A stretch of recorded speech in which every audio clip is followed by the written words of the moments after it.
सूक्ष्मतम ही उच्चतम है। जो चीज़ जितनी सूक्ष्म होती है वो उतनी ही ऊंचे दर्जे की होती है। जो चीज़ जितनी सूक्ष्म होती चली जाती है वो उतनी ही महत्वपूर्ण होती चली जाती है। इसलिए कहा जाता है कि सूक्ष्मतम ही उच्चतम है। अब हम इस बात को इस तरीके से समझ सकते हैं कि हमारे आसपास जो दुनिया है, हम अपने आसपास जिन भी चीज़ों को देखते हैं, महसूस करते हैं, छू सकते हैं, वो सारी जो चीज़ें हमें बाहरी इंद्रियों से समझ में आती हैं, दिखाई पड़ती हैं, सुनाई पड़ती हैं, महसूस होती हैं, स्पर्श कर सकते हैं, एक्सपीरियंस हम कर सकते हैं, तो वो सारी चीज़ें स्थूल होती हैं। कहते हैं ना, ये पूरी दुनिया, ये पूरा जगत स्थूल मात्र है। क्यों? क्योंकि एक तो ये बाहरी है और ये सूक्ष्म नहीं है। सूक्ष्म नहीं है तो स्थूल है और ये उतने ऊंचे दर्जे का नहीं है। लेकिन जब ये जगत इतना जो है स्थूल है और सूक्ष्म नहीं है, तो एक तो जगत से जो सूक्ष्म है वो क्या होता है, जो दुनियादारी में जो भी चीज़ें बाहर निकल के आती हैं, टेंजिबल तौर पर जो भी चीज़ें बाहर निकल के आती हैं इंसान की बनाई हुई, तो वो आती हैं किसी ना किसी लॉजिक पर, किसी ना किसी तर्क पर।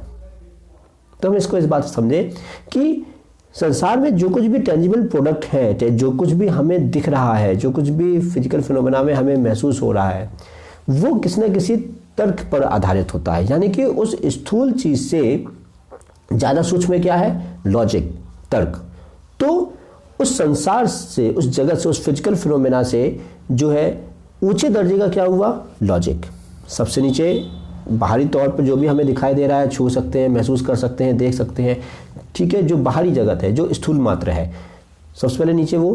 लेकिन उससे सूक्ष्म है लॉजिक, तर्क, तो वो उससे ऊपर के दर्जे का आ गया।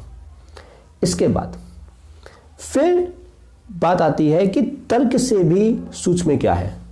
तर्क से भी ज़्यादा सूक्ष्म है विचार, क्योंकि बहुत सारे विचार आते हैं हमारे अंदर और फिर उन विचारों से फिर पैदा होता है तर्क। तो जो जिसका प्रोड्यूसर है, ठीक है ना, तो प्रोड्यूसर प्रोडक्ट से ज़्यादा सूक्ष्म होता है। इसको हम ऐसे समझें, जो चीज़ पैदा हो रही है वो स्थूल रहेगी विद कंपैरिजन टू जिससे पैदा हो रही है। जिससे पैदा हो रही है वो चीज़, वो ज़्यादा सूक्ष्म रहेगी। और जो पैदा होकर बाहर आ रही है, जो पैदा होकर एक प्रोडक्ट के तौर पे बाहर हमें दिख रही है, वो स्थूल रहेगी विद कंपैरिजन टू उस चीज़ के जहाँ से वो पैदा हो रही है ना। तो ये बाहरी दुनिया में जो भी संसार है, जगत है, इस दुनिया में जो कुछ भी इंसान का बनाया हुआ है, वो कहाँ से निकल के आता है? वो निकल के आता है एक तर्क से, लॉजिक से।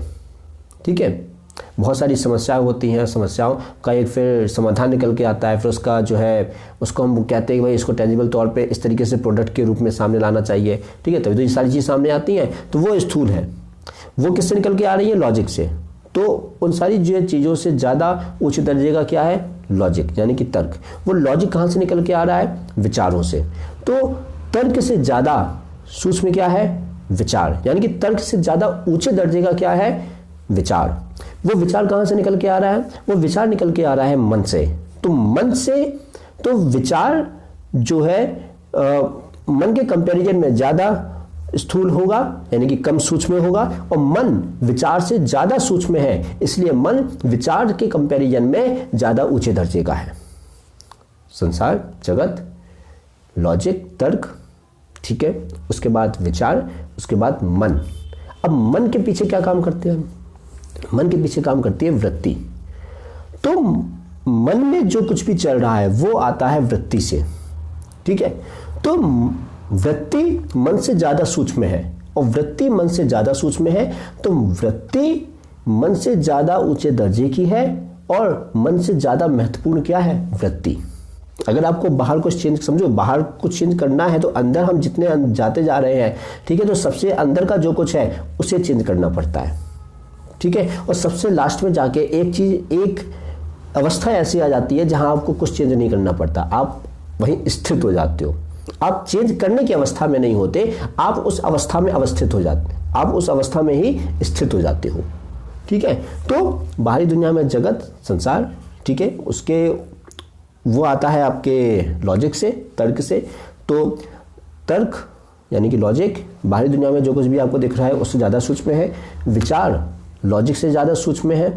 विचार आता है मन में, तो मन विचार से ज़्यादा सूक्ष्म है। मन के पीछे काम करती है वृत्ति, तो वृत्ति विचार से ज़्यादा वृत्ति मन से ज़्यादा सूक्ष्म है, ठीक है, और मन से ज़्यादा महत्वपूर्ण भी है। दुनिया लॉजिक, विचार, मन, वृत्ति।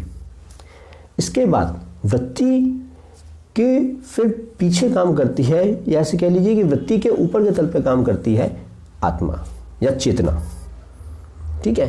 तो वृत्ति भी किसका पर्याय है? चेतना का। वृत्ति भी अस्तित्व में क्यों है? क्योंकि उसके पीछे चेतना काम कर रही है।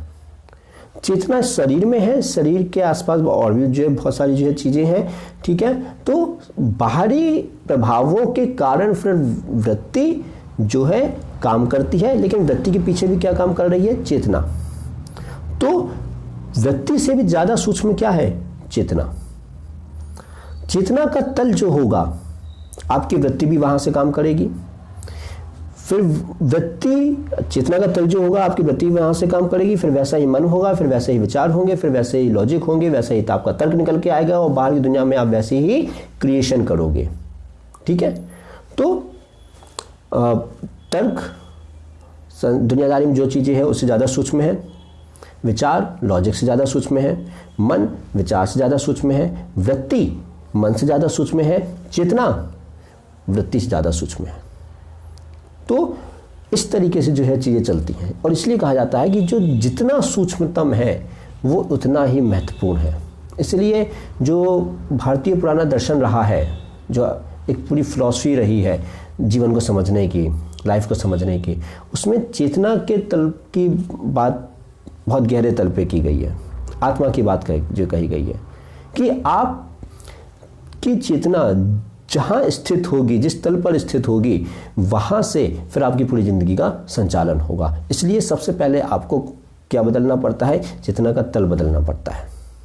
चेतना अपने आप में मुक्त है, वहां चेतना को अपने आप में कोई लॉजिक नहीं चाहिए, लेकिन उसका जो तल है, ठीक है, आपने उस अपनी चेतना को जहां स्थित करके रखा है, वहां से पूरी जिंदगी का संचालन होता है। इसीलिए चेतना के तल को फिर परिवर्तित करना पड़ता है। दुनिया को हम बाहरी नज़र से देख सकते हैं, उसमें R&D कर सकते हैं, उसके ऊपर रिसर्च कर सकते हैं, उसमें अपने हिसाब से फेरबदल कर सकते हैं। इसलिए वो स्थूल भी है और इतनी महत्वपूर्ण भी नहीं हो जाती, क्योंकि उसमें कोई भी फेरबदल कर सकता है। कोई भी फेरबदल जो कर सकता है, तो जो चीज़ आज है वो कल नहीं रहेगी। लेकिन जो उससे सूक्ष्म है तर्क हर किसी का अपना होता है, ठीक है। तो मतलब जो चीज़ें चेंज की जा सकती हैं उससे ज़्यादा महत्वपूर्ण हो जाती है तर्क। लेकिन तर्क के ऊपर भी हम R&D कर सकते हैं, रिसर्च कर सकते हैं, उसमें भी फेरबदल कर सकते हैं। तो उसके पीछे काम करता है विचार।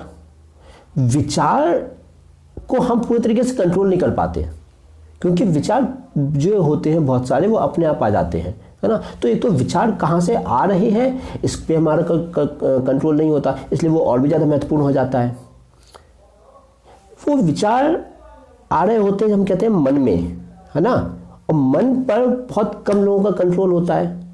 इसलिए मन विचारों से ज़्यादा सूक्ष्म भी होता है और विचारों से ज़्यादा महत्वपूर्ण भी हो जाता है, ठीक है। और मन के पीछे काम करती है वृत्ति, तो इसलिए वृत्ति मन से जब भी ज़्यादा सूक्ष्म भी है और वृत्ति के ऊपर हमारा कोई कंट्रोल भी नहीं होता। एटलीस्ट 99% लोगों का तो कोई कंट्रोल नहीं होता। वो 0.1% लोग होते हैं दुनिया में, कोई बिल्ले ही, जिनका अपनी वृत्ति के ऊपर कंट्रोल होता है। तो पीछे की जो चीज़ें हैं जिस पर हमारा बहुत ज़्यादा कंट्रोल हो ही नहीं पाता बहुत सारे लोगों का, और बाहर जो कुछ भी हो रहा है वो कंट्रोल वहीं से हो रहा है, और वो उतनी ज़्यादा सूक्ष्म भी है, वो हमें दिखाई भी नहीं देती, और दिखाई नहीं देती इसलिए हमारा ध्यान भी नहीं जाता, क्योंकि हमारी जो बाकी की जो सेंसर्स हैं वो बाहर की तरफ है, वो बाहर की जो चीज़ों को देखते हैं, वो अंदर की जो चीज़ों को देखते नहीं है। और जो अंदर है वो उतनी ज़्यादा महीन है, सूक्ष्म है, छोटी है, जिसके ऊपर हमारा ध्यान नहीं जाता, जबकि कंट्रोल सारा उसी से हो रहा है, इसलिए वो और भी ज़्यादा महत्वपूर्ण हो जाती है। वृत्ति के पीछे बैठी होती है चेतना। अब चेतना वृत्ति से भी ज़्यादा जो है महत्वपूर्ण है, और उससे ज़्यादा सूक्ष्म भी है, महीन भी है, ठीक है। और उस चेतना तक तो पहुँचना मतलब उस तक पहुंचने के लिए तो पहले हमें मन के पार जाना है, फिर उसके पीछे वृत्ति के पार जाना है, उसके बाद हम वहां तक पहुंच पाएंगे ना। तो जब हम वृत्ति पर ही कंट्रोल नहीं कर पाते, जब हम मन पे ही कोई कंट्रोल नहीं कर पाते, जितना तक तो जो है पहुंचने की बहुत दूर की बात है। जबकि सारी चीज़ें कंट्रोल उसी से हो रही हैं, शरीर भी वही उसी से कंट्रोल हो रहा है। और चेतनता का तत्व तो ऐसा है कि इंसान तो इंसान, जानवर और जहाँ पे भी हम कुछ जीवंत देखते हैं वहाँ पे भी जो है चेतनता का और चेतना का स्वरूप हमें दिखाई पड़ता है। उसके पीछे फिर जो है चेतना ही आत्मा बनकर अलग अलग इंसानों के अंदर जो है घूम रही है, तो वो उससे भी ज़्यादा सूक्ष्म हो जाती है। यानी कि पूरी दुनिया में राज किसका चल रहा है? चेतना का, और वो सबसे ज़्यादा सूक्ष्म है और सबसे ज़्यादा सूक्ष्म भी है, सब पर राज भी कर रही है और उस तक बहुत कम लोग पहुंच पाते हैं, इसलिए सबसे ज़्यादा महत्वपूर्ण भी वही है।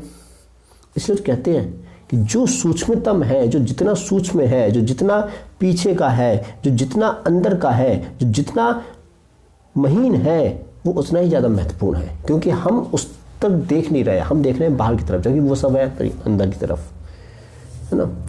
इनर री इंजीनियरिंग जो होती है वो इन सारी चीज़ें तलों पर होती है। जो चीज़ जितनी सूक्ष्मता में इंसान जो चला जाता है, जितनी सूक्ष्म चीज़ों पर जो ध्यान देगा, जितनी छोटी चीज़ों पर ध्यान देगा, जितनी महीन चीज़ों पर जो ध्यान देगा अपने अंदर की, इंसान उतना ही ऊंचा बढ़ता चला जाता है। इसलिए जो सूक्ष्मतम होता है वही उच्चतम होता है।